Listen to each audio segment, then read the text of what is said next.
Get the hell away from me, B. This week, we're working on the ship and some stairs and ramps and ways for people to get from here to there. Maybe some trails and paths, and I'll actually try to get the camera in there so you can see what I've been doing. You guys are pissing on me. No respect. More than a few work sessions go by between these videos. Mostly it is me passing by the dial and thinking, man, that stick looks pretty crooked. Or, that dirt is clearly the wrong color or texture. Weird things like that, totally. I started this project about 3 months ago, and it is probably going to continue for another 2 or more. The little detail parts available in this kit make every little scene another story, and each one of those is more time. Today's scene is the ship itself. I built the main structure early on. The ship was painted with the 10% gray acrylic and 90% alcohol mix to make a slightly weathered wood. Something that has been through a month or 2 of rains kind of thing. The newly finished hull framing has been set up for scaffolding, and the wood on the scaffolding is even less weathered to match its new addition to the structure, like it hasn't been in the rain for as long. I am leaving the boat unattached from the dial as I want to detail under it after it is finished.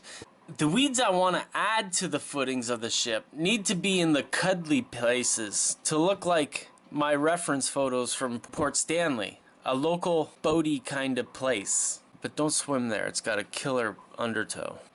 All along while building, I've been adding single tufts of grass together in groups to get my landscaping to look like it is. The grass mats were used around the large structure, but everywhere else is tufts and cut up large weeds. From Martin Welberg's Scenery and Stuff grass mats. Well, not grass mats, but the tufts mats and grass mats and weeds mats and all kinds of crazy stuff. But all these materials can be made yourself with the flock box. And I have to say that all the materials I am using can be made easier with the flock box than it is with the more expensive model railroad based products. Really, this product is a very good product. It is well made and easy to work.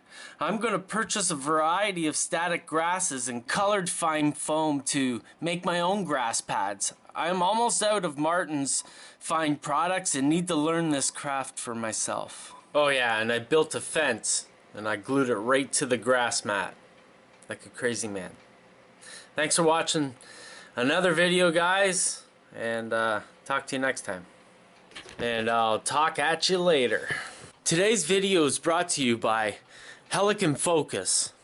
Helicon Focus is a photo stacker that'll help you make the most clear photos that you could ever make of your model railroad, so that you can share on Facebook or the Twitter. To get 20% off your own copy of Helicon Focus, just go to modelersguild.com/HF. And by patrons like you. I like to be inspired when I'm helping people. And that's the way I've felt for the last 6 years or more, actually. In the last year, I've had this Patreon page set up, and I have about 5 or 6 patrons right now. And you know, I can't believe it. And there's nothing that helps me more get into making these videos than $1 or $2 per produced episode. It takes a long time to produce one of these shows with all the trimmings. So chipping in this way helps, gives me a big thumbs up, and maybe supplies the next homebrew. Thanks.